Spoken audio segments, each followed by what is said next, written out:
Inspection of the day, GMC Sierra 3500 HD. Longtime customer thinking about buying it from somebody else, so they brought it over for an inspection before spending thousands and thousands of dollars. All I've done is lifted it up and shook one wheel real quick. That's all I've done. You're walking through this inspection with me. And look at that. It's really bad. It's pulling right out. Let's see what that's all about. We're off to a bad start, people. I didn't notice this at first, but move the mud out of the way and we're slick on the inside. Ah, it's only rear wheel drive. All right, is this horrible ball joints or is it a wheel bearing? No helper today. I'm gonna have to set my camera down and shake the wheel and then look back at the footage. Oh, that's hecka bad. Little bit left and right. Lot of bit up and down. It does appear like we got some newer upper control arms there and shocks. Now let me see that footage and see if the ball joint was moving too, or if it's just a really bad hub assembly. I don't know about you, but from that footage, it looked like a hub assembly. Not a huge deal to replace those. Well, it looks like inner and outer tie rods have been replaced. We've got the grease zerk there, and they just left this on. That's kind of funny. That doesn't look like a Michigan caliper, so calipers have been replaced in the past. Greaser on the lower ball joint. So it looks like all the suspension's been replaced. Just time for a hub assembly. Let's see what those brake pad life looks like. Looks like we got a little bit of a leak from the gearbox here, the steering gearbox. It's been dripping down right there, but for a diesel, look at that. Not really much of a leaky boy here. Oh Lord, look at that filter. That looks like it's been on there for a while. Go up here and I think there's just a little baby oil leak somewhere, which is actually really good for these trucks. Just a small little leak there somewhere. Not too rusty under there for a Michigan work truck. See the fading on the hood right here? Looks like this may have came from a sunshine state. We got some fogged up headlights, but yeah, definitely a work truck. Look at this right here. Took a hit on something. And we go over here to the rear bumper. We took a hit on something here. This got ripped off. We've got some stuff right here. Definitely a work truck. The guy wants, I think, $7,000 for this. You guys can let me know if you'd pay that. These 3,500 diesels, it's hard to find one for a few $1,000s. They retain their value. I like them. All right, we saw what the front driver's side was looking like. Let's see what the passenger front's looking like. Haven't grabbed onto the tire yet. Let's see. Oh, this one doesn't shake around. All right, not feeling any play in and out this way. That would be your tie rods, ball joints, and wheel bearing or hub assembly. Ball joints, you can usually feel some play this way. Take a pry bar and pry on the ball joints and see if they go up and down. You can see all our wiring is exposed here. We are missing our splash guard, our fender liner, and all of our electrical is just kind of hanging here. Just like the other side, looks like somebody did upper control arms and shocks in the not too far past. And instead of routing the wheel speed sensor wire, they just kind of hung it up here. All right, whatever. If it works, it works. Yeah, the motor sounded good coming in. Still got to do the highway test drive, but looking pretty clean and rust-free and leak-free for what it is. Rear brakes aren't looking bad at all. They're not all super rusted up for Michigan. Still got quite a bit of life on those pads. But you got to check inboard and outboard. There could be a problem, you know. And look right there. Oh, looks like there's pretty even wear. Possibly a wheel seal that had been repaired in the past. See that residue? That's when the gear oil comes out the wheel seal and sticks to your shield. That or the diff is dry to that point, and it had leaked for so long. But yeah, you can still see some paint on this thing. Check your U-joints, make sure they're feeling good. Yeah, look at the exhaust on that sucker. Not too bad. And of course, we gotta check the U-joints there and there. Mid shaft, bushing, center support, bearing.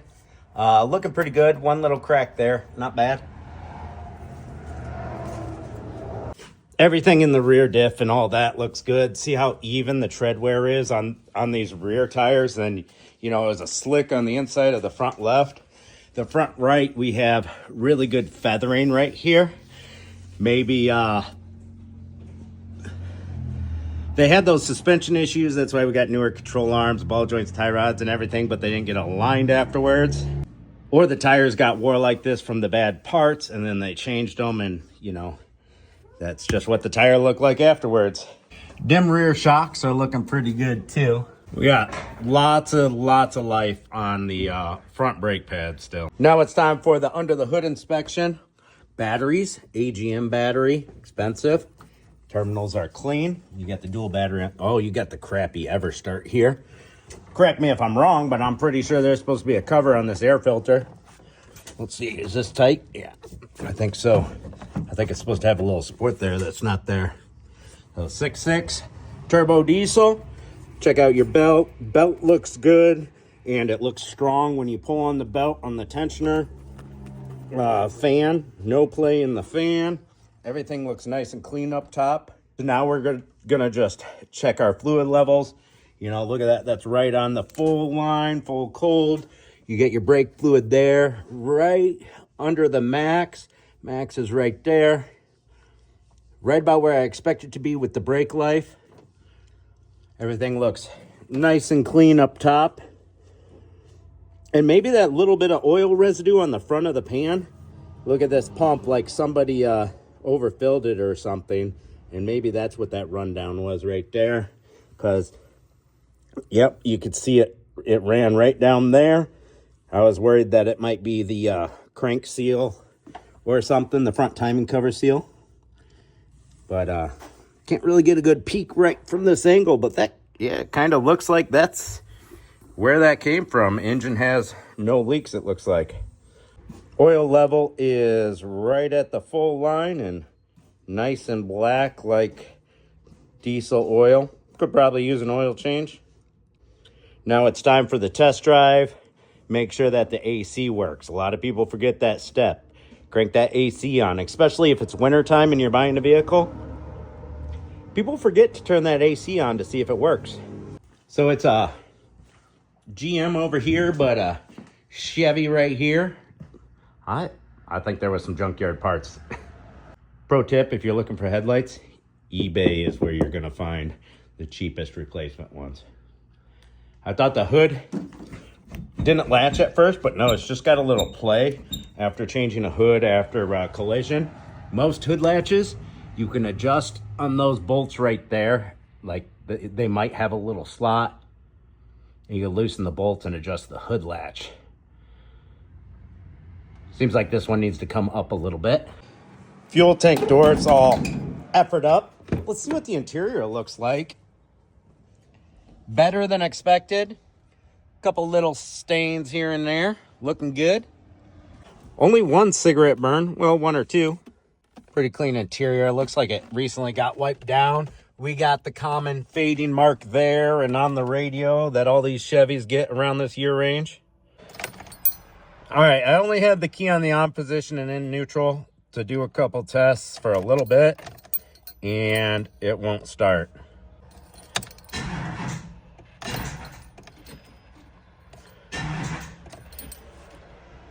Well, let's pop the hood open and give her a little juice. All right, we started right up. Engine sounds good.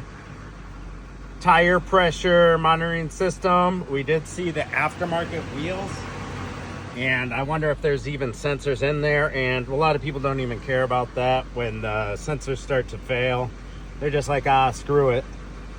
Never needed that in the past, don't need it now.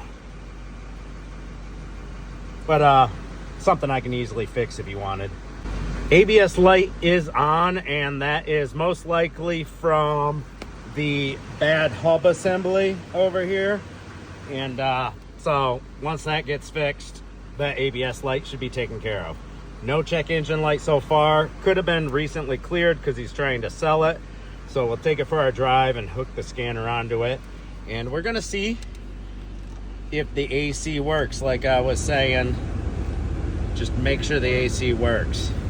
The AC is blowing, I would say almost not even working, but it's slightly colder, I think. I'm dumb. Don't forget to press this middle button on GMs and Chevys so that light lights up. Whoops. All right, I'll let it run for a second and we'll see if it got cold. Guy stopped me when I was about to do my test drive. Needed his car door unlocked. I was like, well, I got to test drive a vehicle anyway, so got him taken care of. AC's not working. Now we got to do a highway drive, which I really don't want to do with the hub assembly being that bad. This road to this unlock was 35 miles an hour, but I got to see how it shifts on a highway drive. But power's good, shifting's good as far as up to 35, 40. Let's roll. Shifted smooth as silk. Looking good, and we got the classic flashing bulb, light, turn signal. Let's see if any of them are out. That one's working. Last thing we got to do is lighting inspection and check, put it on the scanner, just make sure there's nothing crazy. Yep, front left turn signal bulb is out. Probably just needs a new bulb. Every long once in a while it's wiring or something, but probably just needs a new bulb. So I got to scan this vehicle, which means key has to be on. I'm worried it's going to die again on me. If you look at the volts, correct me if I'm wrong, but shouldn't we be getting at least 13 plus volts, 13.5? What's the median between 9 and 14? 5, so 2.5, 9 plus 2.5, 11.5. We're sitting at about 12 volts. We should probably check what that alternator's putting out.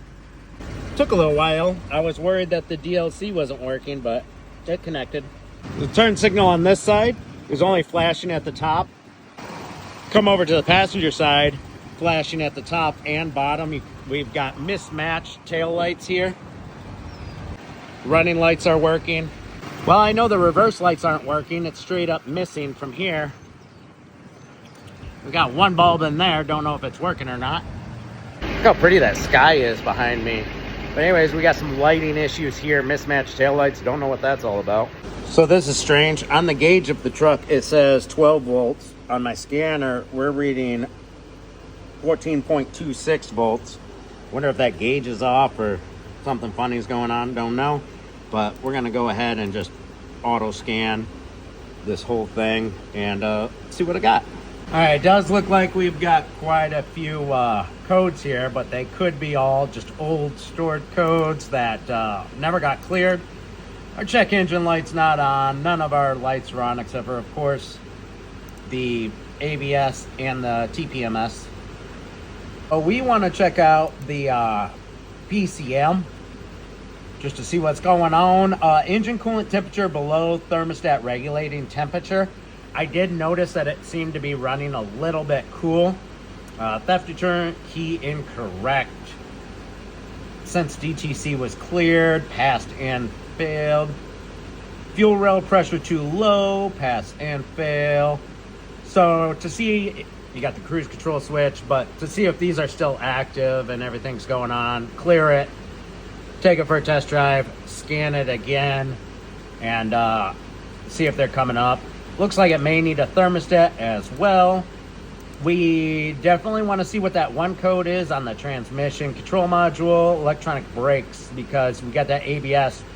And if we are right, it should say front left wheel, speed sensor, erratic, or something like that. We want to go ahead and clear all these after we take a gander at them. And watch this. It's going to say front left wheel speed sensor. See, these are history, and that's current and history. Left front wheel speed sensor, bam, right there. As long as that wiring harness is good, well, the new hub's going to come with the new sensor and everything, so that'll take care of that problem. No big deal. We know the hub needs replaced.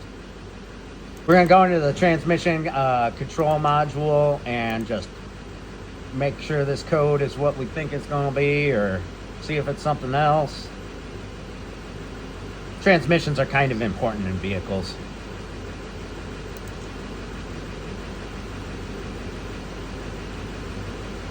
Last test passed, this ignition passed. You want to kind of look at that to see if it's current. So it's probably an old code, transmission control system performance. We're going to go ahead and clear out all our codes. I'd love to take pictures of them and send them to customers or for reference for later.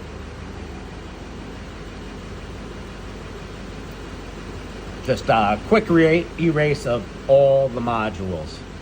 It's going to need another test drive and see what comes back up. One more last mechanic pro tip when buying a vehicle. Check this out. Lock and unlock, not working. Window, not working. Check that out. Now let's go to the other side. So check that all your windows are working. The passenger front is not working. Unlock and lock's not working as well. One more issue. Yeah, we got the GM door on this side, the Chevy emblem on the front, and then you go over to this door. See, different doors. So doors have been swapped, or maybe not. I don't know. I thought the 3500 HD was on both sides on these trucks. Maybe I'm wrong. I don't know. This is peeling. Whatever. Not a big deal. Same color. Maybe they are both original doors. I don't know. I think I'm going to stop the video there. What do you think, guys? $7,000 for this truck? Would you pay it? I know it's really hard to find a 3500 Dodge, Ford, GM. I know their values retain really well. I know the diesels are expensive. And the market, especially the truck market, has been fluctuating so much. I used to buy and sell vehicles. I don't even know what things are going for anymore. I just use Marketplace as a reference. Like, hey, is this a good deal? Because the market value right now. But let me know what you think in the comments. Catch you later. That was the inspection of the day.